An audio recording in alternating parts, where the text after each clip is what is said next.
Hello everyone, welcome to world history channel. तो guys, आज के इस वीडियो में मैं आपको पढ़ाने वाली हूँ मोहम्मद गौरी का ऐतिहासिक तथ्य। यानी कि जो हम मोहम्मद गौरी का इतिहास पढ़ते हैं, तो जैसे मोहम्मद गौरी का जन्म और उनका इतिहास क्या था, गौरी वंश की नींव और गजनी साम्राज्य की जिम्मेदारी, शासक के रूप में मोहम्मद गौरी कैसे उभरे थे, और मोहम्मद गौरी द्वारा भारत पर आक्रमण कब किया था उन्होंने, मोहम्मद गौरी और पृथ्वीराज चौहान के बीच जो पहला युद्ध और दूसरा युद्ध हुआ था उसके बारे में हम जानेंगे।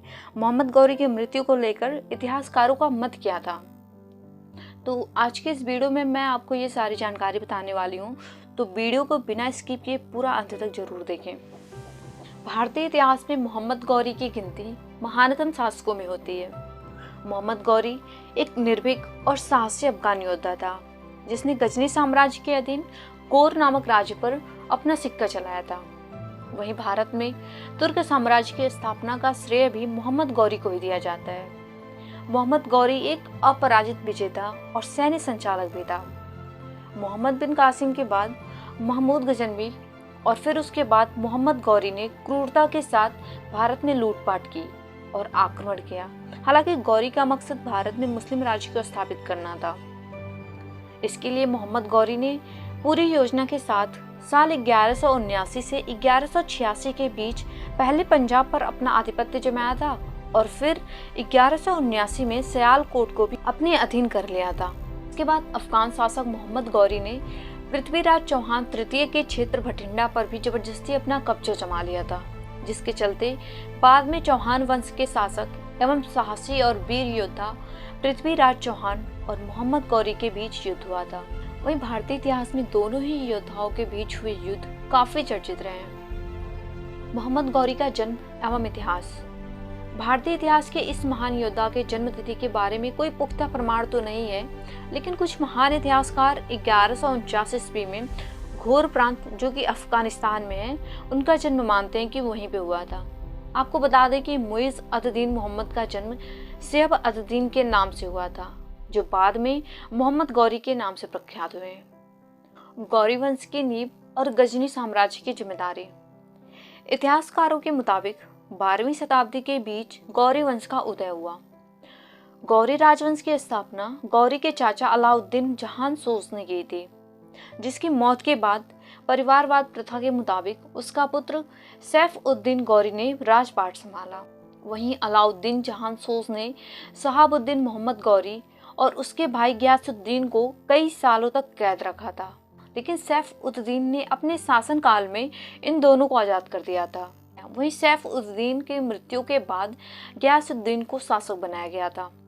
हालांकि फिर 1173 ईस्वी में मोहम्मद गौरी को गजनी साम्राज्य के अधीन और राज्य का शासक बनाया गया। शासक के रूप में मोहम्मद गौरी एक अफगान योद्धा था जिसने अपने राज में कई तुर्क सेवादार रखे हुए थे, जिनको गौरी ने अच्छी सैन्य और प्रशासनिक शिक्षा भी दी थी, जिसकी वजह से गौरी अपनी गुलाम तुर्क सेना का भरोसा जीतने में सफल रहा था। वहीं उसकी सेना में कई ऐसे सैनिक भी थे जो मोहम्मद गौरी के लिए अपने प्राणों की आहुति देने तक को तैयार थे। मोहम्मद गौरी ने अपने सैनिकों की मदद से अफगानिस्तान के आसपास के राज्यों में अपना अधिकार जमा लिया था और बाद में उसने गजनी को अपना राजधानी बनाया था। मोहम्मद गौरी द्वारा भारत पर आक्रमण। मोहम्मद गौरी एक कभी नहीं हार मानने वाला विजेता योद्धा और कुशल अफगान सेनापति था, जिसका भारत पर आक्रमण कर भारत को जीतने का उद्देश्य मोहम्मद कासिम और महमूद गजनवी के उद्देश्यों से अलग था। मोहम्मद गौरी न सिर्फ भारत पर लूटपाट कर भारत पर अपना सिक्का चलाना चाहता था, बल्कि उसका मुख्य उद्देश्य भारत में मुस्लिम राज्य की स्थापना करना था। इसलिए भारतीय इतिहास में तुर्क साम्राज्य का संस्थापक मोहम्मद गौरी को ही माना गया। भारत पर अपना आधिपत्य जमाने के लिए मोहम्मद गौरी ने सबसे पहले साल 1175 में मुल्तान पर उस समय हमला किया जब वहां शिया मत को मानने वाले करामाता शासन कर रहे थे। हालांकि गौरी ने मुल्तान पर जीत हासिल की। इसके बाद पूरे भारत में इस्लामिक राज्य की स्थापना करने के उद्देश्य से गौरी ने साल 1178 ईस्वी में गुजरात पर आक्रमण किया। हालांकि गुजरात के शासक ने गौरी की नापाक चाल को नाकाम कर उसे गुजरात से खदेड़ दिया। यह गौरी की पहली हार थी। जिससे सबक लेकर मोहम्मद गौरी ने भारत में अपने विजय अभियान के मार्ग में परिवर्तन कर पंजाब की तरफ से भारत में अपना अधिकार जमाने का प्रयास किया। मोहम्मद गौरी ने भारत पर अधिकार करने का अपना सपना साकार करने के मकसद से साल 1179 से 1186 के बीच पंजाब पर फतह हासिल की। वहीं जिस समय उसने पंजाब पर आक्रमण किया जब पंजाब में महमूद शासक शासन संभाल रहे थे, इस तरह गौरी ने उन्हें हराकर पंजाब पर कब्जा कर लिया। इसके बाद उसने पेशावर, सियालकोट और फिर लाहौर और भटिंडा में जीत हासिल की। इस तरह मोहम्मद गौरी ने एक के बाद एक पंजाब के ज़्यादातर क्षेत्रों में उसने अपना अधिकार जमा लिया, जिसके चलते मोहम्मद गौरी का उत्तरी भारत के मैदानी भूभागों में आगे बढ़ने के लिए रास्ता तो साफ हो गया, लेकिन मोहम्मद गौरी के राज्य की सीमा दिल्ली और अजमेर के महान शासक पृथ्वीराज चौहान के राज्य से लगी हुई थी। इसलिए भारत पर अपना अधिकार जमाने के मकसद से आगे बढ़ने के लिए गौरी को महान पराक्रमी योद्धा पृथ्वीराज चौहान से दुश्मनी मोल लेनी पड़ी। वहीं ऐसा भी कहा जाता है कि पृथ्वीराज के शत्रु राजा जयचंद ने मोहम्मद गौरी को पृथ्वीराज से युद्ध करने के लिए उकसाया और वादा किया कि वे गौरी को इस युद्ध में मदद करेंगे। इसके बाद मोहम्मद गौरी और पृथ्वीराज चौहान इन दोनों के बीच भीषण युद्ध हुआ। मोहम्मद गौरी और पृथ्वीराज चौहान के बीच पहला युद्ध साल 1191 में थानेश्वर के पास तराइन के मैदान में पृथ्वीराज और मोहम्मद गौरी के बीच पहला युद्ध हुआ, जिसमें मोहम्मद गौरी को हार का सामना करना पड़ा। इस युद्ध में पृथ्वीराज चौहान द्वारा मोहम्मद गौरी को बंधक बना लिया गया।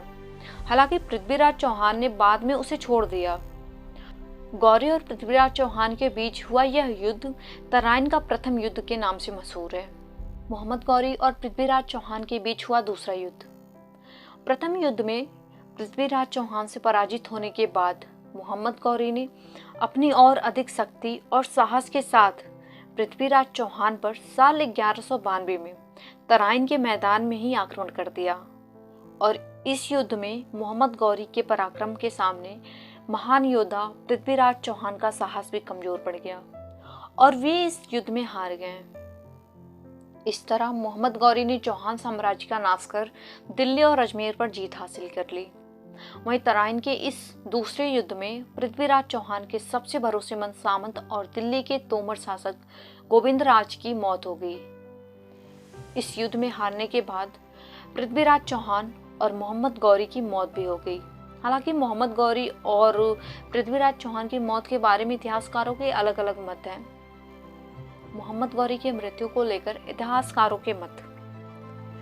पृथ्वीराज के करीबी दोस्त एवं महाकवि चंद्रप्रदाय के मुताबिक तराइन के दूसरे युद्ध में जीतने के बाद मोहम्मद गौरी ने पृथ्वीराज चौहान को बंधक बना लिया और उन्हें अपने साथ गजनी ले गया। इसके बाद पृथ्वीराज चौहान ने अपनी शब्द भेदी वाड़ की अद्भुत कला से मोहम्मद गौरी के दरबार में आयोजित तीरंदाजी प्रतियोगिता में गौरी को मार दिया और इसके बाद पृथ्वीराज चौहान और चंद्रप्रदाय भी मारे गए। जबकि अन्य इतिहासकारों के मुताबिक तराइन के दूसरे युद्ध में हारने के बाद पृथ्वीराज चौहान ने अपनी अधीनता स्वीकार कर ली और गौरी ने उन्हें अजमेर में अपने अधीन रखकर शासन करवाया और फिर पृथ्वीराज को मरवा दिया और उनकी कब्र को अफगानिस्तान में गड़वा दिया। फिलहाल इसके बाद मोहम्मद गौरी और कन्नौज के राजा जयचंद, जिसने पृथ्वीराज के खिलाफ युद्ध में साथ दिया था, दोनों के बीच युद्ध हुआ। मोहम्मद गौरी ने जयचंद को धोखेबाजी से गुस्सा कर उस पर आक्रमण कर दिया। उन दोनों के बीच हुए इस युद्ध को चंदावर का युद्ध कहा जाता है। युद्ध जीतने के बाद गौरी अपने राज्य गजनी वापस लौट गया था। हालांकि इससे पहले उसने अपने एक काबिल गुलाम कुतुबुद्दीन ऐबक को दिल्ली का सुल्तान बना दिया। वहीं कुछ इतिहासकारों के मुताबिक साल 1206 ईस्वी में मोहम्मद गौरी की मौत के बाद भारत में कुतुबुद्दीन ऐबक ने एक नए गुलाम वंश की नींव डाली, जिसकी नींव पर दिल्ली सल्तनत और खिलजी, मुगल, लोदी, तुगलक, सैयद आदि राजवंशों की आधारशिला रखी गई थी।